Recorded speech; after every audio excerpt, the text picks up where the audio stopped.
Yes, indeed. How's everybody doing? Welcome to another show. It's just good to be back here, America and the world, at the bar. The Black American Relationship Reboot. We doing some things. I noticed that first show got a couple of you guys listening and posting a few things. So we working on some things. We getting people worked up, and that's a good thing. We want them to start talking about this because we got to get it right. Now, I grabbed one of the books I had. And we're going to start out with we got a quote from The Angry Black Woman's Guide to Life by Deneen Milner, Angela Burt Murray, and Mitzi Miller. Three sisters had to put this book together, so you know it ain't no joke. But she says, sometimes the best man for the job is an angry black woman. And hey, I concur. You know, if the angry black woman can get the job done, I'm all with it. But why should an angry black woman have to get the job done? Because he didn't move the man out the way. And that's how we ended up talking about the plundering of the patriarch. Now we all know, a lot of people say that African culture is matriarchal, which means the female is the focus as the head of the family. Which may be true, but we also know that the female still had to answer to the chieftains in most of the tribes. So we know that the men in essence were the head of the tribes. It was just that the women had the authority over the families because the men were usually gone, out taking care of business, hunting, fixing up things, getting things done. So they left the women to take care of the kids and take care of the environment to make sure when they came back from doing what they had to do, everything was well. Now, the patriarch, we all know, is the man. He's the father. He's the father figure. And unfortunately, wow, how did this happen? The black father, we've managed to make the black father into some type of pariah. And that's why here at the Black American Relationship Reboot, we focusing on this plundering of the patriarch. That's what we call it. That's the topic. That's going to be what we're going to hit on for a little while because all you sisters out there, and I hear you, because y'all saying, where are the good men? We need some brothers. Well, it's good men out there, but unfortunately, psychologically, in your subconscious, you can't see it. And it's a powerful, powerful move because, I mean, if we look at the TV commercials, man, how many commercials you see with a black family? They've made a concerted effort to have black women in the commercial, either without a man or now they even using white men for you guys. I see a lot of commercials now. There's the multiracial couples, and that's cool. They had one with a black guy and a white woman. That was a Cheerio commercial. When everybody got bent out of shape, the pretty little girl was asking about her father and heart problems, and she poured the Cheerios on his chest, and it was a beautiful commercial. But my goodness, did it stir up some folks. I mean, white folk ain't too crazy about seeing a black man with a white woman, and neither are the sisters. So it's like, wow. But we've been seeing a lot of the Swiffer commercials and the like, where the man is over this, a white guy, and the sister, oh, I'll do what I can. And I think that's a thing too, sister, that we're going to talk about that too. How a lot of black men feel like y'all give a lot of sway to the white guys. Y'all give them a little more respect than y'all give us. And, you know, that doesn't work for us because we feel like we deserve a little more respect. But at the last show we ended, we were talking about in the 60s, what had happened with the fact that 68% of men were actually in the homes, as opposed to today, it's only 30%. And I don't know if a lot of you are familiar though, but I mean, I don't know how many times I heard people mention the Moynihan report. Patrick Moynihan, who was a senator, actually he was a congressman at the time, and he is from Massachusetts, and he had stated in his report that if you don't focus on the black men, then unfortunately, this idea that these single mothers can build up strong families will be a myth, and unfortunately, the pathologies in the black community will grow.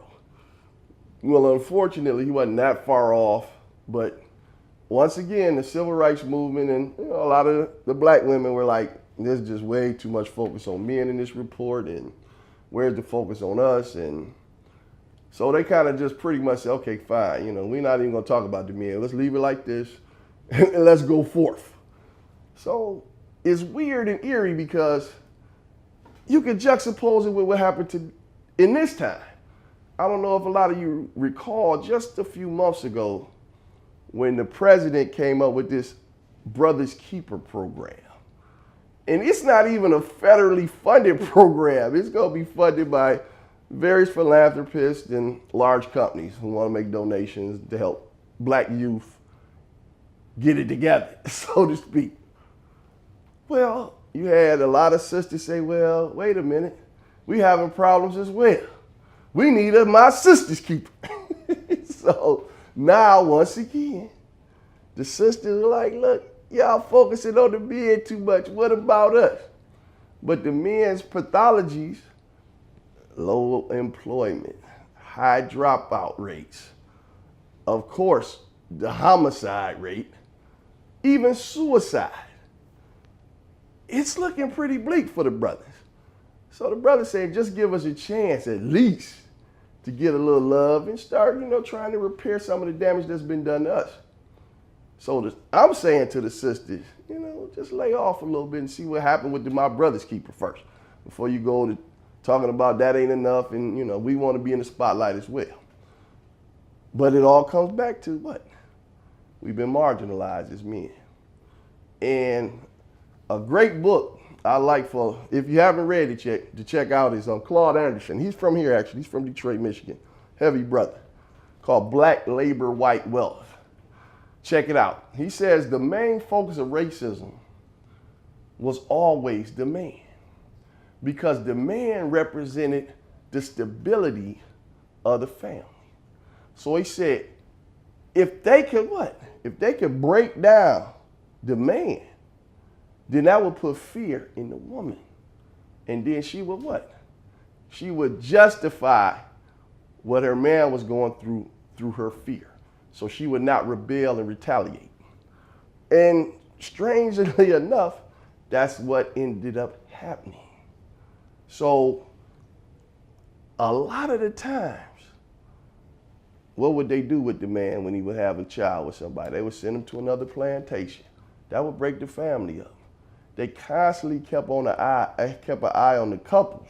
Because what? The white man come in anytime and rape your woman.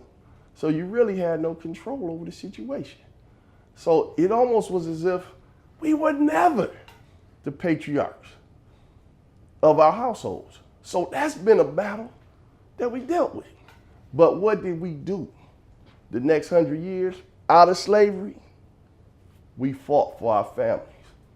No matter what. Yeah, we were poor. Yeah, we didn't have the jobs. Yeah, in a lot of instances, we weren't as educated. But the family meant something. It was important to us. So that's how you had 68% of black folks who didn't have much or nothing in 68. And we got a lot more now than we did then, even though the situation hasn't changed, the calculus of the situation hasn't changed.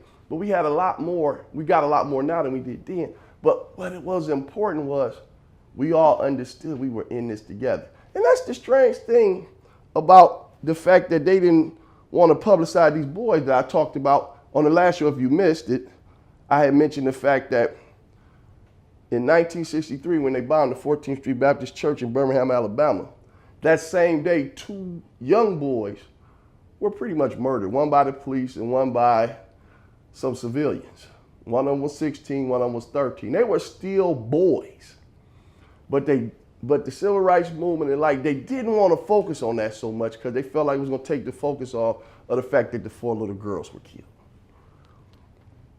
So what ended up happening is we sort of threw the man under the bus in order to appease the white segregationists and the white people who were supposed to be friendly to our demands and what we were going through. So we were saying, well, see, you kill little girls. Even killing white men didn't do much for them. They killed the 2 white guys, was it Cheney, Schwerner, and what was the other guy's name? Well, they killed those guys that went down to Alabama. So that didn't do anything to change things for them. But hey, as always, there's never enough time. We got going again. We're going to keep on rolling with this Plundering the Patriarch. Ladies, Angry Black Woman's Guide to Life. We're going to talk about some other books next time. C. Clay, as always, my producer. He's the man with the camera. He's making it happen. A lot of love to everybody out there. And saying goodbye from the Black American Relationship Reboot. Peace.